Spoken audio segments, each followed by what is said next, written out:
In order to get this video into a 10-minute YouTube spot, I've sped it up, but it still seems to work. We're making a Moai statue from the Easter Island here, and we're choosing to use cardboard rock technology to do it.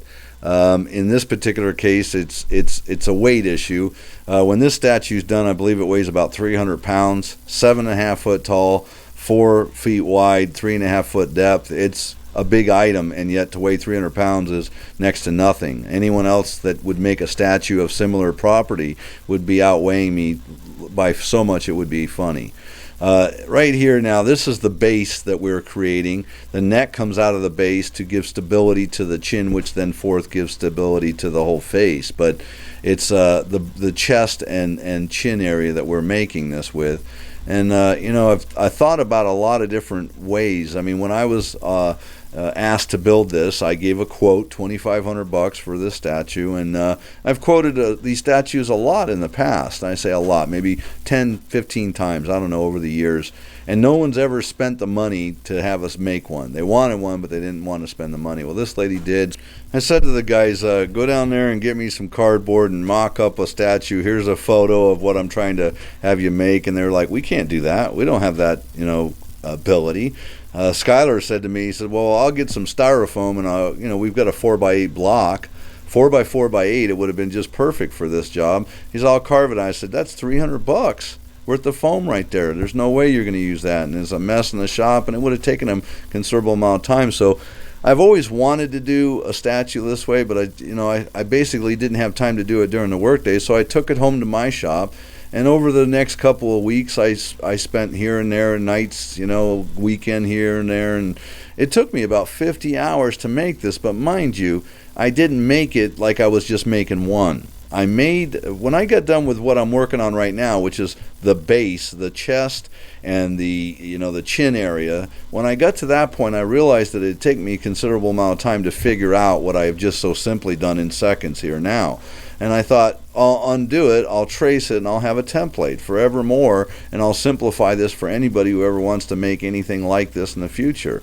So I started going up, going a little bit further, taking it back down, making a system out of the template. When I say a system, any one of my guys could have taken my carbon copies and been able to make and have the key marks for all these fold lines. Do you see where I'm at right now with the tabs and how it's lining up on the neck? Those are all reference lines. You see the fold, the cut lines, the screw to lines. I made a system that was easy. And I think if I'd have just made a copy just not even a copy, if I'd just made the original one, I probably could have done it in probably, a third of that time. But making the system took me longer.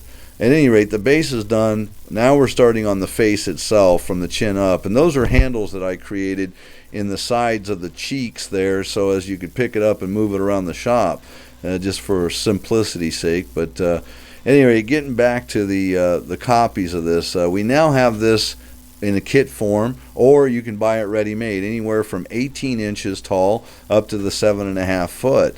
I haven't challenged myself to go above the 7.5 foot yet. The computer will let me do it because these are scanned into the computer, but at the same time I don't have it at this point. But we do have the kits where you can have the template, you can have the the muds that we use, the texture, the stain, the sealer, everything you need to make this kit, or you can buy it ready-made.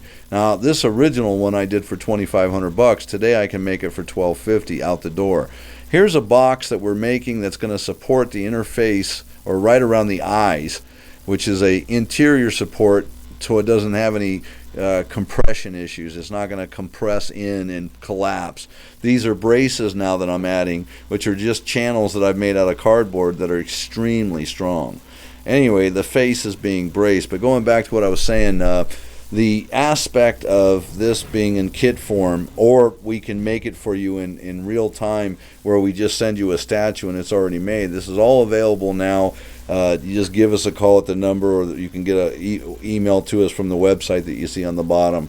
I also have this for the people that we train as far as rock, or the people who buy a kit. We have a 4-hour DVD on this and it steps you through precisely. You see me talking in this clip here saying what I'm doing. Well, that's exactly what we do in the DVD, but it's all slow time, and it makes sense to, I'm telling you, why do you screw it this way? Look at what you cut here and why you're cutting it, and it gives you all the understandings that you need to properly make this set. But all right, here now we're working on the jaw area, I guess you'd call it, and getting it. Look at all the cuts that we've got marked out, and then we have the overlap screw line. We're taking flat cardboard, making a perfect radius that'll give his jaw the precise replicated form of what I saw in the Easter Island statue.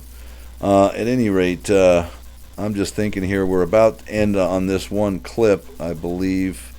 Nope, looks like I still got some time here. At any rate, going on here, we're using just regular drywall screws to hold this together, and in this the one area we just did, we were about every 2 inches. Some of this I've got it screwed about every 4 inches, some of it I've got it screwed about every 2 inches. It depends on, like on the lower jaw there, that was a lot of bend and a radius, and it was kind of a tugging, pulling type of a thing, so we secured it with a few more screws than we did in other areas. But rounding things on the table gave me an ability to take flat cardboard and radius it, and then just cutting out the dimensions that I did was the other aspect. This nose was a lot of fun to do. Kind of weird the way that they actually did it real time there, the Moai statues. They just had a flat area underneath the two nostrils that was just like I don't know how to say it. It was just, you'll see it as we mud it, but this is what I found in there as far as images on the websites there. As I said, I went and looked at the most popular viewed photos, the most celebrated photos of the Moai statues, and this is the one I chose to replicate. There are so many different forms out there. I guess it's up to you what you want to make, but this one here, like I say, is ready made, and it's out the door real quick. Figure, all of it. When you're looking at dry times, I think over the 5 days that we did this, but mind you, we made 3 of them in that time, and there was also the repair of areas that I didn't feel were up to the aesthetic standards that I was looking for. But I think it took a 5-day period. This is obviously the first day where we're just cutting it out and getting it all screwed together, and then the next day we actually mudded the horizontal areas that are vertically the way it stands right now, like the underside of the chin, the base, the underside of the lips, the nose, the brow, that sort of thing. We just basically mudded those and then let it sit. Truth be told, when I mudded my first one, I thought I could cover this whole thing with mud based on its strength that was apparent to me in the form that I had made. I thought it was pretty strong. When we started covering it, we had a sag, and it then collapsed. So it was not possible to mud this with the 3/4 inch lay of mud that we were looking for initially. So what I did was I staged it. There were 2 days to mud, and then I had no problem putting on, the first day I put on a little bit of mud. The second day I could finish the thing off and it didn't move.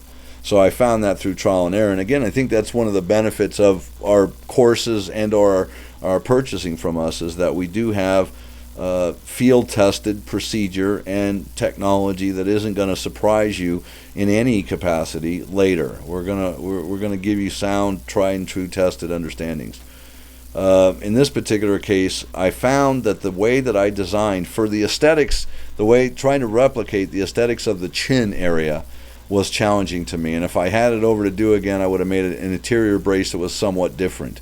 With that being said, I didn't go back and do that, but I did alter the problem by procedurally addressing the way you mud it after you have built the form. Instead of going back to the form and making it to where you could mud it all at once, I said, what the heck, let's just take what we got and make it work. So the chin area, I think if you mud that along with the neck that's exposed, as you'll see in the next clip here, you won't have any problem at all when you stand it up and mud it. It'll take it. It just sagged right there on the underside of the chin, and that's from the weight of the whole head bears down on that, literally, and I could understand after why it collapsed. But currently, I think we're about to end in about a minute and a half here.